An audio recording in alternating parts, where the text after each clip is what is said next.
Hey, Prodigal Teens. It's Pastor Chris here, coming to you from my home studio right now. It is super late on the Monday of Easter week, or Holy Week as it's also known, and I thought I'd do something a little bit special since we're all still in quarantine. We're all still just hanging out at home. I thought it would be really cool for us to do a little daily video series going through each day of Holy Week and seeing what Jesus was up to and doing that. And I thought it would be cool for you to see how I do my daily devotionals and what I do when I do daily devotionals and stuff like that. So I've got my Bible here, and you can see it on the side of your screen there. And we're going to read together. We're going to read today from Matthew 21, starting in verses 12 through 17. And you'll see 17 isn't on the screen. It's on the other page, and it's a little too difficult to get it over there. So we're not going to worry about that. I'll just read it out loud when I get to it here. But we're going to try to do this daily and bring this to you, hopefully not this late at night. You'll probably all see this on Tuesday morning and not necessarily Monday night, but hey, it's a start.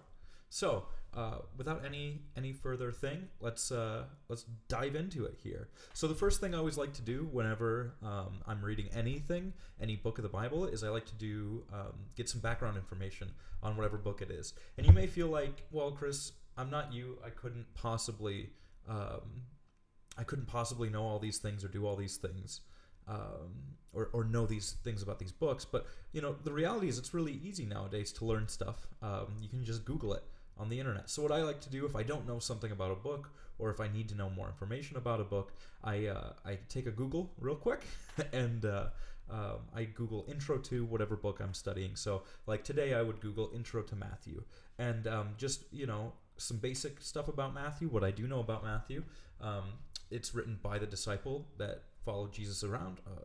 His name was Matthew, and he was writing to Jews of his time, trying to convince them that Jesus is the Messiah that the Old Testament constantly promised. So that's kind of the idea behind Matthew. Let's read this together, and then we'll break it down a little bit, kind of the way I do when I'm reading my stuff. So here we go. Jesus entered the temple courts and drove out all who were buying and selling there. He overturned the tables of the money changers and the benches of those selling doves. It is written, he has said to them, "My house will be called a house of prayer, but you are making it a den of thieves."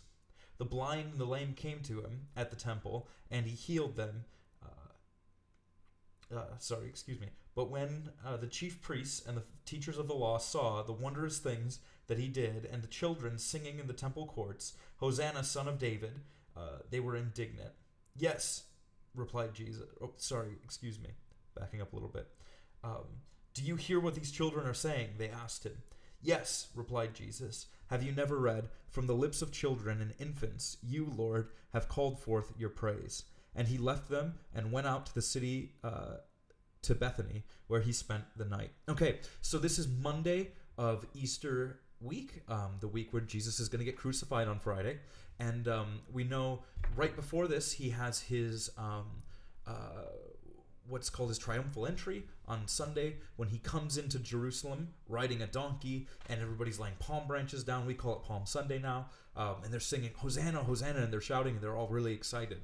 But Monday, Jesus gets up and he goes into the temple and he sees these people, and they've set up a gift shop inside the temple, similar to what many churches today have, little gift shops.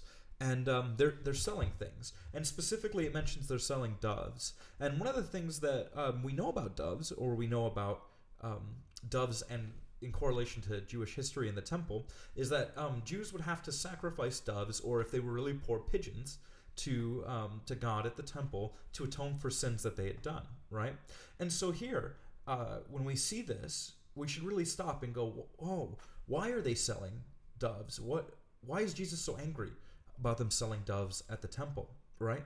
And so it's important that we know that Jesus is angry not simply because they're selling something in the temple, but because they're actually taking advantage of people in the temple. For instance, when you go to the movie theater, right, and you pop your own popcorn at home and you bring it into the theater, it is much cheaper to do it that way, right, when you sneak it into your pants and stuff like that, than it is to actually go and buy the popcorn at the movie theater, because they upcharge you on that. And so these people were upcharging the Jewish people as they came in to buy doves to sacrifice and atone for their sins to God. And so that's why Jesus is so angry and why he starts driving people out. And now this passage has always challenged me because, we see in other instances, Jesus makes a whip, and I've seen, videos of Jesus like having fun, like whipping people and hitting them. But notice that he's not doing that in Matthew here in this scene. And specifically, even in John, where it does say he made a whip, he doesn't use the whip to drive out the people. He uses the whip to drive out the cattle that were in the temple that they were also selling there as well. So it's important that we understand that. So if you find something where you go, wow, I don't know exactly what that is, just give it a quick Google. For instance, you might have noticed there's a big word in this passage. You might have seen the word that they were indignant, the chief Pharisees and the law teachers, right? And so if you just do a quick Google search for indignant, in fact, I did that on my phone here. So let's just look together real quick at what indignant means. And we see that when we do the quick Google search, indignant is feeling or showing anger or annoyance at what is perceived as unfair treatment, right? The Pharisees and teachers of the law were upset. They were angry, right? And so if you don't know something in the Bible, it's totally fine to Google it and figure out what the heck they're saying, because sometimes they use words that are big or longer. Finally, the last thing that stands out to me is that after Jesus drives out all these people in the temple, this temple is flooded with lame, beggars, and blind people, and diseased people, and children, right?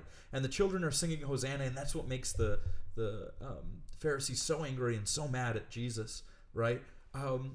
In Jewish times, children weren't necessarily valued. They weren't important.